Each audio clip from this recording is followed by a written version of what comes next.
자, 우리 옆 사람 보고 따뜻하게 한번 이렇게 인사할까요? 당신을 보니 마음이 따뜻해집니다. 인사하겠습니다.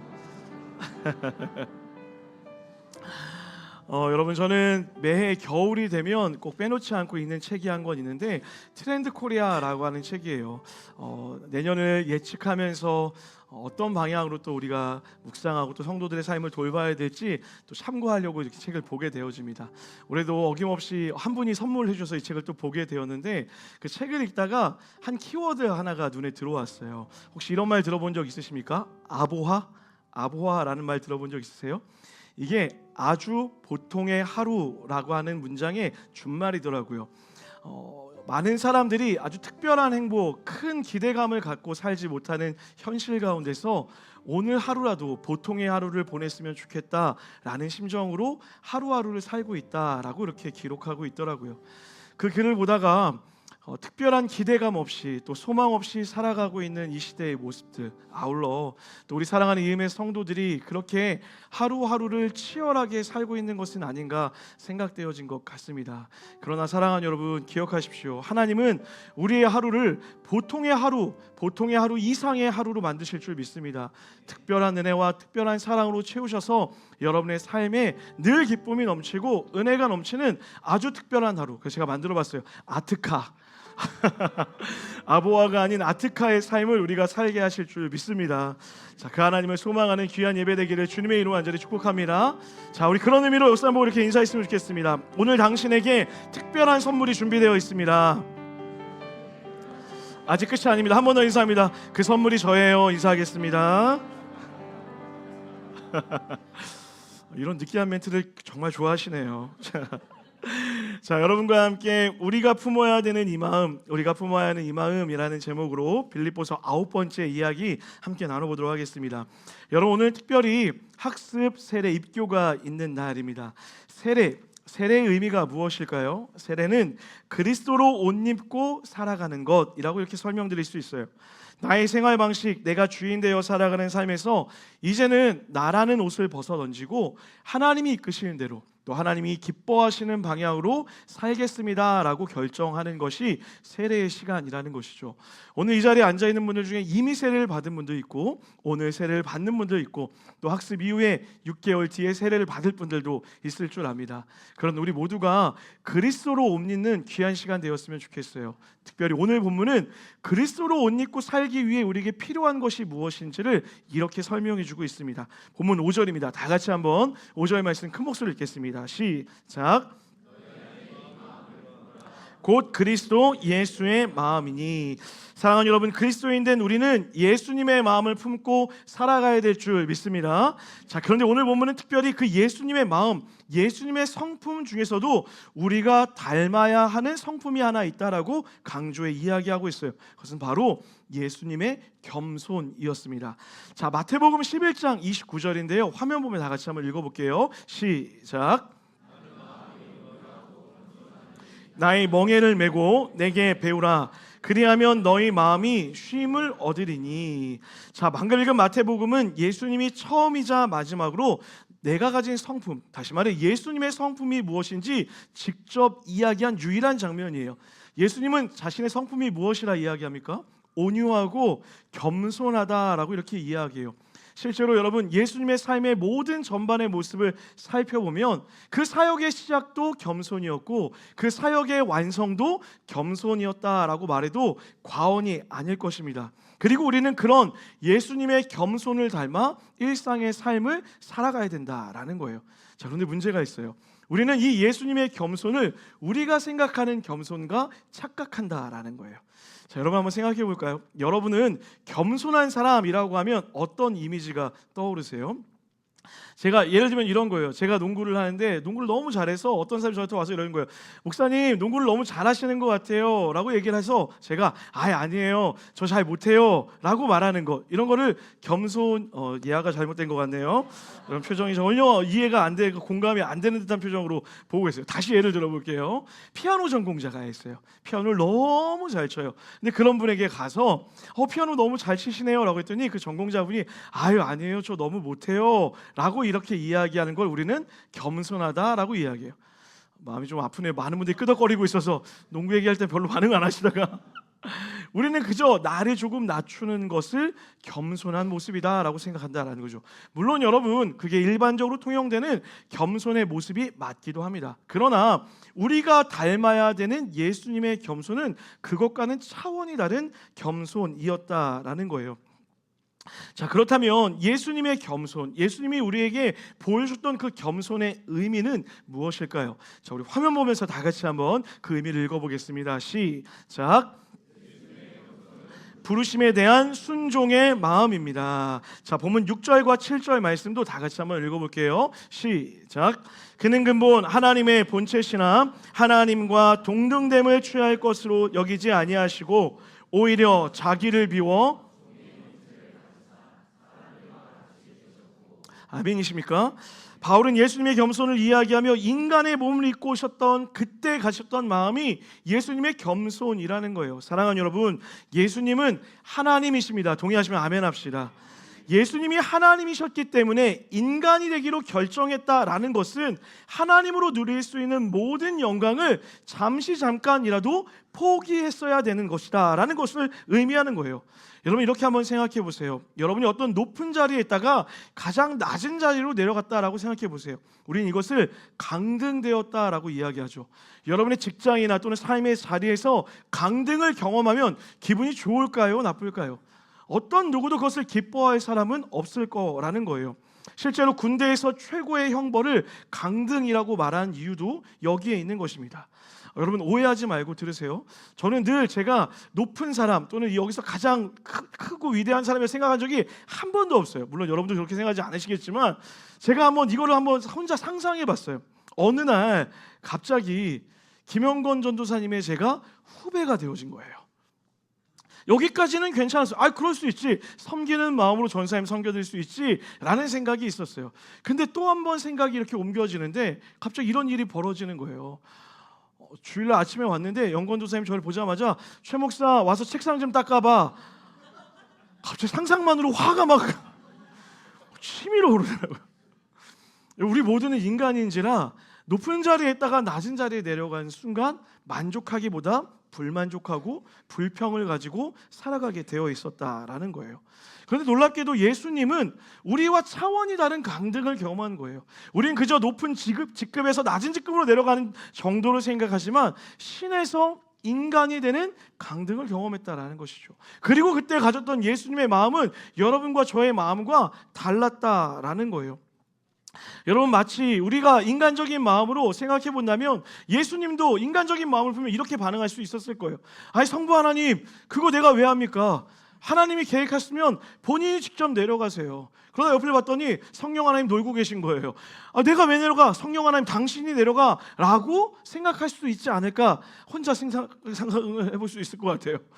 여러분 표정이 뭐 이렇게 오늘 화나신 거 아니시죠? 유독 오늘따라 좀 약간 여러분 저를 보는 눈빛이 굉장히 차가우세요. 제가 뭘 잘못 입었나? 우리가 그런 상상들을 가끔 해볼 수 있잖아요. 근데 어떤 구절에서도 성경 어디에서도 하나님이 그런 마음의 태도를 가졌다라고 기록하고 있지 않다라는 거예요. 기꺼이, 이게 너무 중요해요. 기꺼이 마치 당신이 하나님이 아니었던 것처럼, 무조건 인간이 되어야 하는 존재였던 것처럼 그 마음으로 이 땅에 친히 내려오셨다라는 거예요. 이 땅에 오신 이후에는 어땠습니까? 십자가를 앞에 두고 사람들에게 고날 당할 때에도 똑같으셨다라는 거예요. 본문 8절이에요. 8절 한번 다 같이 한번 읽어봤으면 좋겠습니다. 성경책 있으면 8절 한번 읽겠습니다. 시작. 자기를 낮추시고 죽기까지 복종하셨으니 곧 십자가에 죽으심이라.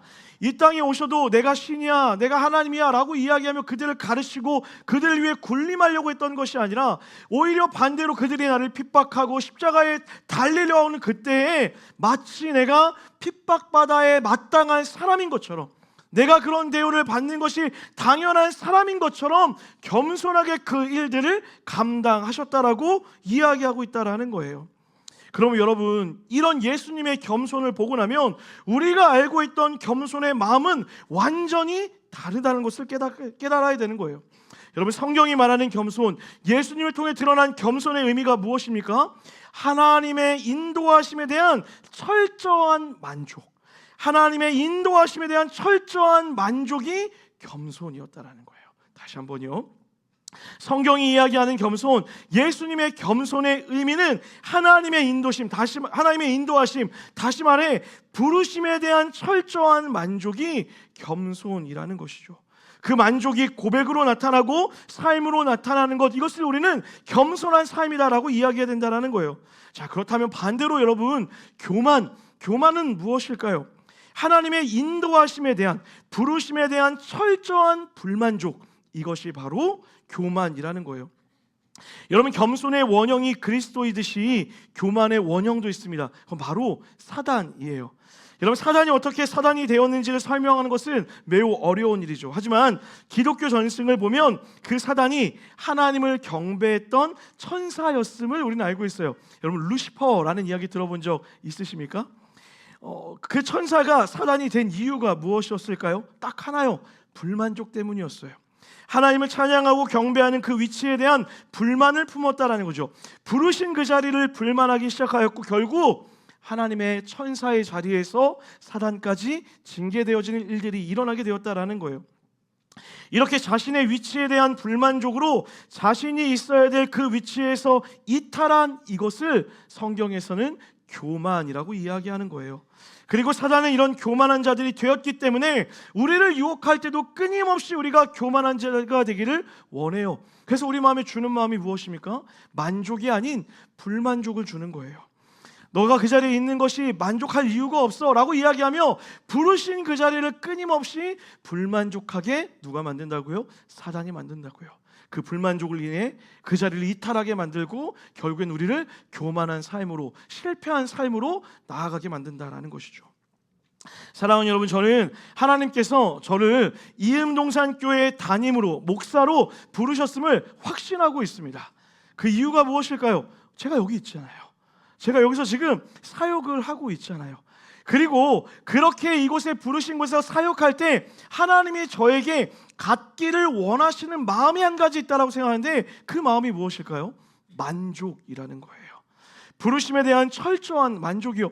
이음동산교회로 부르셨고 이음동산교회 담임이 되게 하셨고 그 부르신 자리를 살아가는 것에 대해 만족하도록 저에게 요청하고 있다라는 것이죠. 여러분, 실제로 저는 지금 너무너무 만족하고 있어요.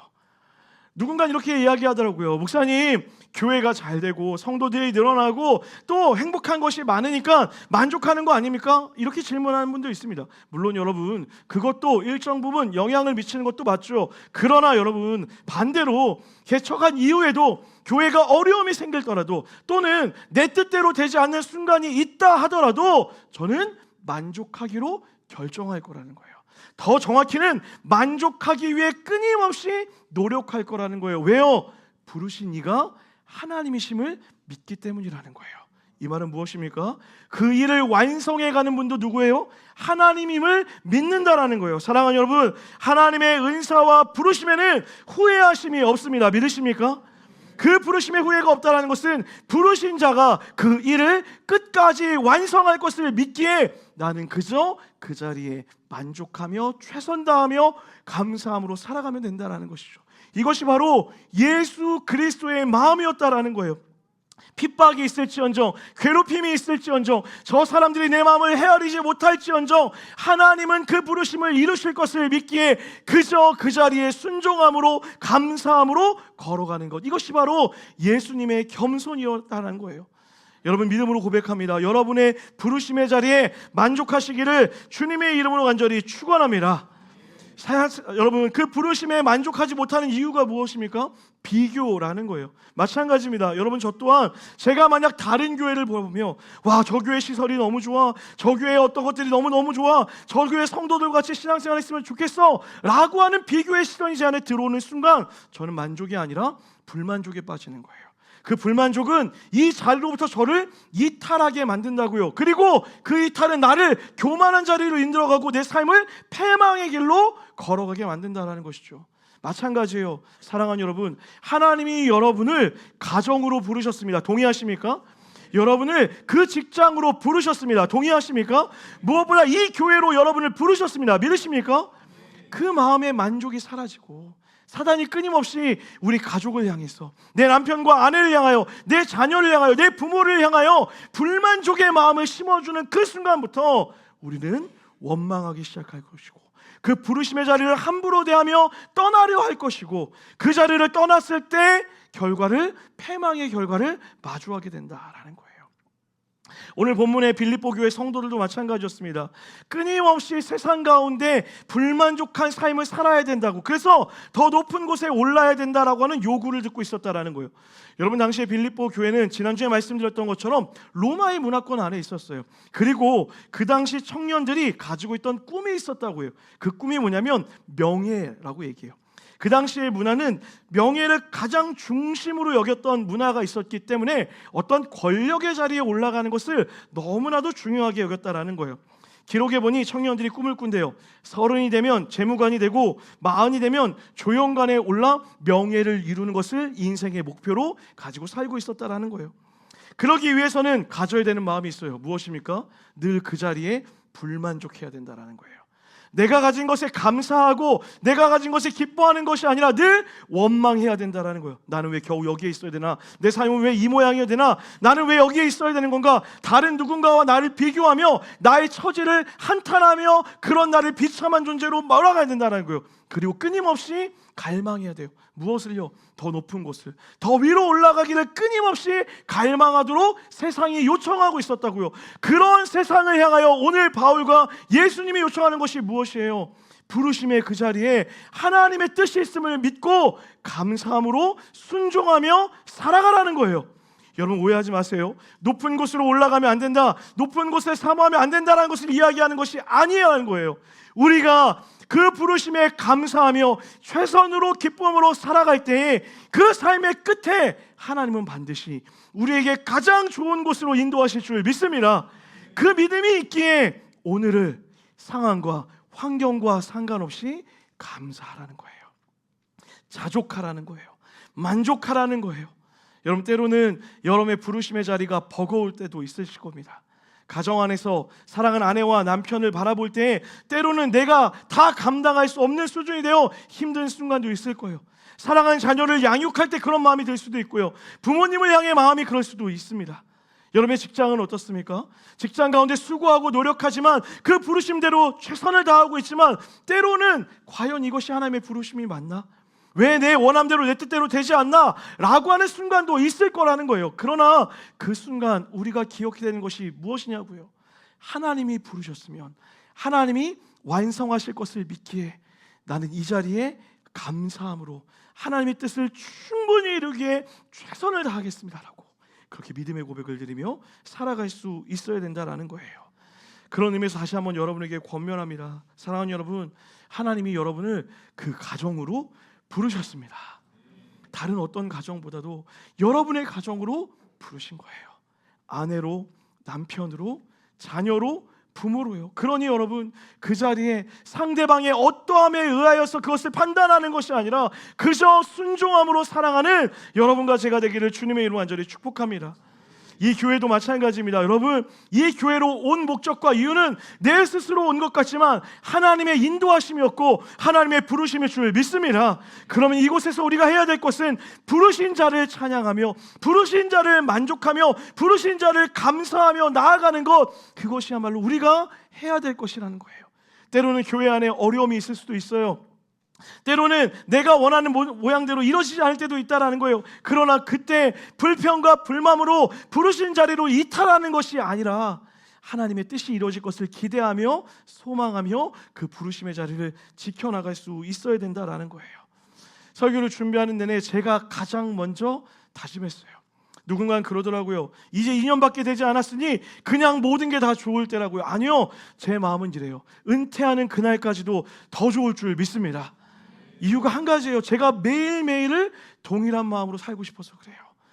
어려움이 있겠죠. 때로는 힘든 일도 있겠죠. 교회가 우리의 원대로 되지 않을 때도 있겠죠. 그러나 그때마다 저는 잊지 않으려고요. 무엇을요? 나를 부르신 이가 하나님이심을요.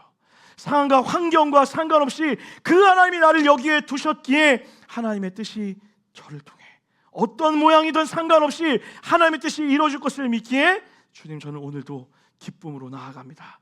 그렇게 소망하려고 해요. 사랑하는 여러분, 그 동일한 마음이 여러분에게 있기를 주님의 이름으로 간절히 축복합니다. 여러분의 가정을 바라보십시오. 그곳에서 부르신 이유 때문에 소망하며 감사하며 기쁨으로 살아가는 우리 되기를 주님의 이름으로 간절히 축복합니다. 직장이 때로는 어려울 때도 있습니다. 그러나 그 부르심의 자리가 옮겨지기 전까지 그 자리에서 믿음의 최선을 다하는 여러분 되시기를 주님의 이름으로 축복합니다. 여러분의 모든 삶의 자리가 그렇게 그리스도의 겸손을 닮아 그리스도의 마음을 담아 그리스도로 옷 입고 살아가는 우리 모든 이음의 가족들 되기를 주님의 이름으로 간절히 축복합니다. 말씀 마무리하려고 합니다. 여러분, 서두에 말씀드렸던 것처럼 세례는 이런 의미가 있어요. 한번 따라할까요? 그리스도로 옷 입고 살아가는 것입니다. 우리의 정체성이 바뀌어지는 거예요. 새로운 삶의 방식으로, 새로운 삶의 태도로 살아가는 것입니다. 하나님의 마음을 품고 하나님이 원하시는 모양으로 오늘 말씀드렸던 것처럼 그 겸손의 모양을 닮아 부르신 자리의 기쁨으로 살아가야 된다라는 것이죠. 우리 모두는 그렇게 그리스도인으로 살기로 결정하였습니다. 그리고 오늘 세례와 입교 그리고 학습을 통하여서 또 그런 믿음의 결정, 믿음의 고백을 하는 귀한 우리 믿음의 지체들이 있습니다. 오늘 설교의 결론은 한 분의 이야기를 들으면서 마무리하려고 합니다. 귀한 마음으로 세례받기로 결정한 우리 노부연 성도님 간증하러 나오실 텐데요. 우리 큰 사랑과 환영의 박수로 한번 마주해 주시면 감사하겠습니다.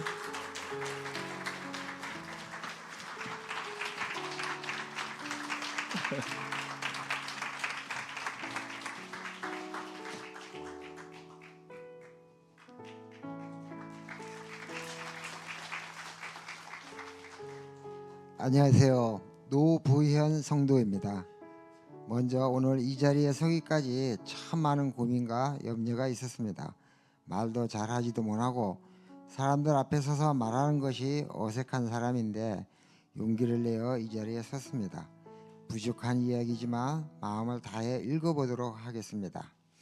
저는 사실 아내가 늘 교회 가자고 하면 짜증도 많이 내고 아내에게 내버려 두라고 혼자 가라고 늘 얘기했습니다. 일요일은 쉬고 싶고 등산도 가고 사람들도 만나고 어울리고 싶은데 자꾸 교회에 가자고 하니 짜증이 나서 아내에게 늘 뭐라고 했습니다. 그런데 어느 날 아내가 허리가 많이 아프니 내일은 교회에 가는데 당신이 한 번만 교회를 데려다 주세요 라고 얘기했습니다. 예전 같으면 짜증을 내고 같이 가지 않았을 텐데 그날은 저도 모르게 아내와 함께 가줘야 되겠다 하는 생각이 들었습니다. 그렇게 교회 입구에 도착했는데 안내하시는 분들이 엄청나게 반갑게 맞이해 주셨습니다. 정말 잘 오셨습니다. 정말 잘 오셨습니다. 환하게 인사해 주시는데 사실 조금 당황스러웠습니다.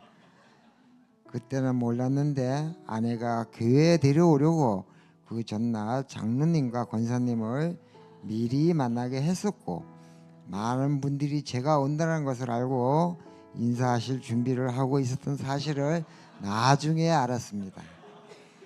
그런 줄도 모르고 사람들이 반겨주는 것이 신기하고 감사했습니다.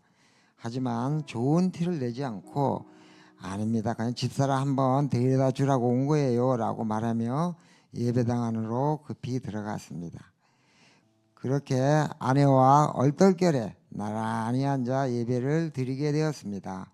목사님이 나오셨는데 처음에는 목사님이 기존에 보던 목사님과는 많이 달라 놀라기도 하였습니다. 그래서 설교를 듣는데 예전에는 아무리 들어도 졸리기만 하던 설교가 귀에 들어오기 시작했습니다. 그날 목사님은 감사, 모든 것에 감사해야 한다. 하나님께 감사하고 서로 감사하라고 말씀해 주셨습니다. 그런데 그 얘기를 듣는 제 마음속에는 감사는 무슨 감사, 사는 것도 힘들어 죽겠는데 무슨 얼어 죽을 감사야 라는 마음이 들었습니다. 그 순간 아내가 제 손을 잡더니 여보 고마워요 라고 하며 두 눈에 눈물이 가득 고여 있었습니다. 당황스러웠습니다. 고생만 시키고 잘한 거 하나도 없는데 뭐가 고맙지? 그 말을 듣는 마음이 가슴이 먹먹해지고 미안한 마음이 가득했습니다. 그리고 그날부터 왠지 모르게 교회를 가야 할 것 같았고 예배에 같이 나오게 되었습니다. 그리고 머릿속에는 감사, 하나님께 감사라는 말이 자꾸만 떠올랐습니다. 그때부터 그래, 감사한 것을 한번 찾아보자라고 생각을 하고 감사를 찾기 시작했습니다. 삶을 돌아보니 건강하게 일을 수 있는 것도 감사했고, 가정이 건강하고 잘 살고 있어서 감사했고, 그리고 무엇보다도 아내가 늘 함께 해줘서 감사했습니다. 생각할수록 감사가 끝이 없이 나왔습니다. 그리고 이 모든 것이 하나님이 주신 거였구나 깨닫게 되었고 조금씩 하나님께 감사하게 되었습니다. 그러던 어느 날 목사님이 신방을 오셨습니다. 처음에는 부담스럽고 꼭 해야 되나 하는 생각도 들었습니다. 그런데 막상 신방을 하며 목사님과 대화하는 시간이 참 좋았습니다. 그리고 제가 생각했던 부정적인 목사님과의 모습은 다르고 편하고 좋았습니다. 그래서 또 교회에 나올 수밖에 없었습니다. 그렇게 한 주 한 주 예배를 나오게 되었고 시간이 갈수록 하나님과 조금씩 가까워지는 것 같았습니다. 내가 뭐라고 나를 보며 너무 잘 오셨다고 환영해 줬던 교회 사람들 한 분 한 분 따뜻하게 인사 나눠주시고 신방 오셔서 마음을 다해 기도해 주셨던 목사님까지 하나님의 은혜라는 것을 알게 되었습니다. 그리고 신기하게 그날부터 예배를 드릴 때면 하나님의 은혜라는 고백을 받게 되었습니다. 하나님의 은혜를 깨닫고 나서 가장 큰 변화는 아내에게 늘 감사한 마음을 갖게 된 것입니다. 이전에는 소리도 지르고 싸움도 많이 했는데 아내가 나를 위해 늘 기도해 주고 늘 먼저 사랑해 주었다는 것이 감사했습니다. 그래서 그날부터 아내를 더욱 사랑하기 위해 노력하였습니다. 예배를 드리고 나서는 아내를 데리고 맛있는 식당도 가고 아내의 가방도 들어주기도 하고 대화라는 것도 해봤습니다. 그런 저를 보며 아내도 너무 행복했었고 가정도 더욱 평안해졌습니다. 모든 것이 하나님의 은혜입니다. 그러다 어느 날 세례를 받으며 어떻게 되냐는 아내의 권유를 받았습니다. 늘 피곤하고 짜증이 많던 제가 교회 오기 잘했다. 좋은 교회를 만나서 너무 행복하다.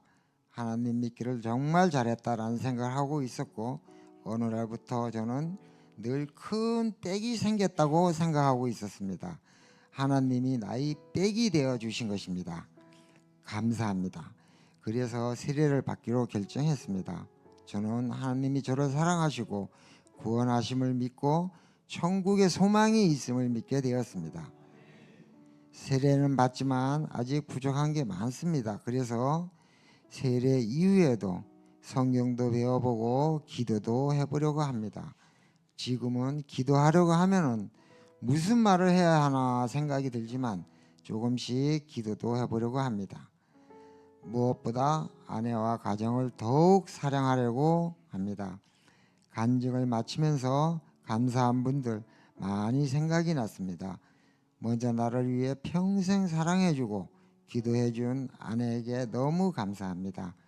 그리고 아무 관계없는 저를 늘 환영해 주시고 기도해 주는 우리 세론들 너무 감사드립니다.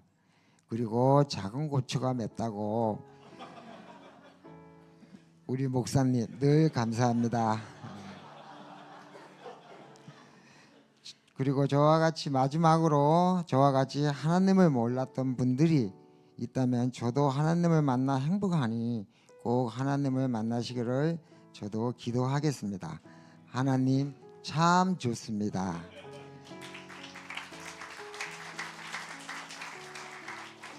부족한 이야기 들어주셔서 감사합니다.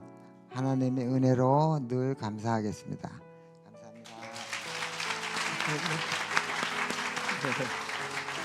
감사합니다. 제가 대표로 한번 안아드리도록 하겠습니다. 네. 감사합니다.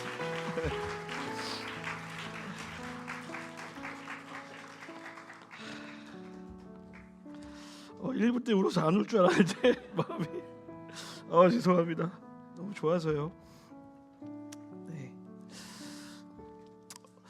저는 너무 잘 알고 있어요. 우리 아내 되신 김영수 집사님이 평생을 그 부르심의 자리를 지키신 거예요. 오늘 설교의 말씀처럼 인내하며 기도하며 마음을 다하여서 그 자리를 지켜주셨어요. 개척이 되어지는 그때 목사님도 기도 제목이 있어요. 저희 남편이 저와 같이 교회 오는 거 그런 일이 꼭 있었으면 좋겠다라고 기도 제목을 놨던 것도 기억이 납니다. 그리고 시간이 이렇게 지나 그 부르심의 자리에 사랑으로 순종했던 그 결과로 하나님의 은혜가 흘러가 또 이렇게 귀한 자리로 나오게 된 거라고 저 믿습니다. 우리 노변 성도뿐만이 아닙니다. 오늘 세례를 받고 또 학습을 받는 분들에게도 동일한 마음일 거라 생각되어져요. 이 시작이 하나님의 은혜였고 또 하나님의 은혜로 이 길을 걸어가고 있다 믿습니다. 또 이 자리에 앉아있는 여러분과 저 또한 동일한 마음이기를 주님의 이름으로 간절히 축복합니다. 사랑하는 여러분, 부르신 곳에서 하늘의 것을 바라보며 살아가는 여러분과 제가 되기를 주님의 이름으로 간절히 축복합니다. 우리 그 마음으로 같이 한번 찬양하고 기도한 이후에 세례 진행하겠습니다.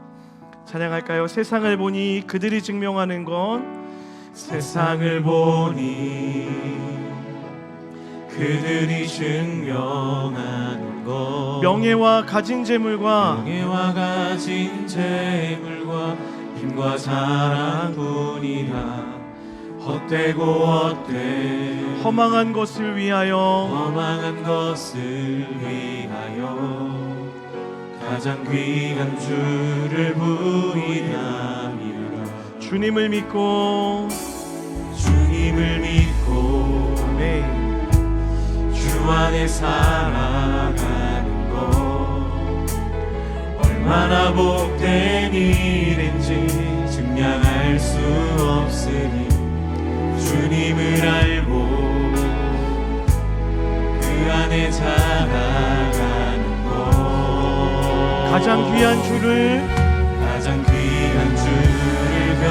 고백합시다. 부르신 그곳에서 하늘을 바라보길 원합니다. 하늘의 것을 구하게 하소서. 영원한 것을 놓치지 않으리. 주님의 말씀 내 삶의 능력 되시니 나 주를 그의 뜻을 이루리. 내가 속한 곳 거룩해 하소서. 주님의 마음 놓치지 않으리.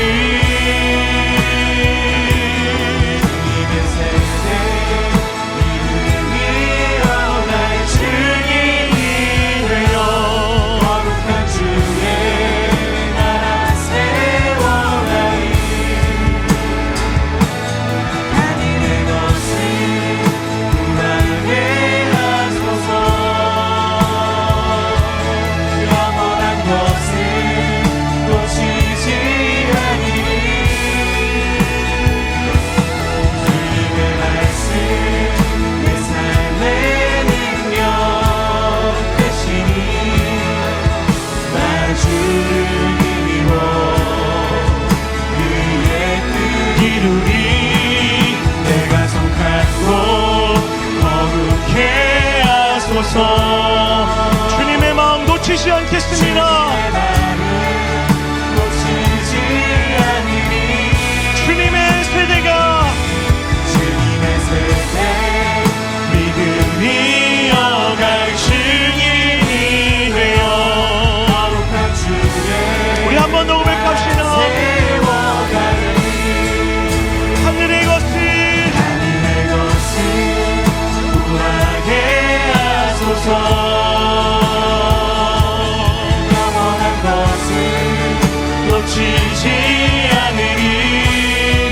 주님의 말씀 내 삶의 능력 되시니 그 부르신 자리 가운데서 나 주를 오직 주님만 시험으로 주님 그렇게 되기를 원합니다. 거룩해 하소서. 주님의 마음 놓치지 않으리. 주님의 세대 이어갈 증인이 되어 거룩한 주의 나라 우리 시간에 기도하겠습니다. 기도할 때 하나님 부르신 자리에 만족할 수 있는 우리가 되게 하여 주시옵소서. 뿐만 아니라 우리 사랑하는 세례받는 지체들 하나님의 은혜로 함께하여 주시옵시고 그들이 하나님의 은혜 가운데 믿음으로 걸어갈 수 있게 해달라고 중보하며 축복하며 이 세례식을 위하여 한마음 다하여 기도하며 나아갑니다. 기도하겠습니다. 하나님 오늘 이 시간 역사하여 주시옵시고 일하여 주시옵시고 우리 가운데 채워질 수 있도록 주여 함께하여 주시옵소서. 그 시간마다 하나님이 일하심을 믿습니다. 부족함 없게 하여 주시옵시고 하나님의 능력을 엎어주시옵시고 은혜로 채워가 주시옵시고 이렇게 주신 은혜가 우리 가운데 온전함으로 채워질 수 있도록 역사하여 주시옵소서. 우리의 부르시는 자리가 감사와 만족과 기쁨이 되게 하실 줄 믿사오니 아버지 하나님 함께하여 주시옵소서. 부르신 그곳이 거룩한 곳이 되게 하여 주시옵소서. 거룩한 그곳에 하나님의 은혜가 임하게 하여 주시옵소서. 주님의 뜻대로 주님의 은혜를 이루어가실 줄 믿사오니 하나님을 믿는 그의 고백이 우리의 삶에 넘쳐날 수 있도록 인도하여 주시옵소서. 주님의 일들이 우리 가운데 있으는 행복을 나아갑니다. 그의 뜻 이루리. 내가 속한 곳 거룩해 하소서. 주님의 마음 놓치지 않으리. 주님의 세대 믿음 이어갈 증인이 되어 거룩한 주의 나라 세워가리. 주님 우리를 부르신 그 자리가 하나님 감사의 자리가 되게 하여 주시옵소서. 만족의 자리가 되게 하여 주시옵소서. 기쁨의 자리가 되게 하여 주시옵소서. 그 삶을 통하여 하나님의 은혜가 흘러가게 하여 주시옵시고 복의 통로로 은혜의 통로 쓰임받는 귀한 우리가 되어줄 수 있도록 축복하여 주시옵소서. 오늘 학습받고 세례받는 모든 사람들 가운데 입교하는 모든 지체들 가운데 하늘의 복을 주실 줄 믿사오며 거룩하신 예수 그리스도의 이름 받들어 간절히 기도드렸습니다. 아멘.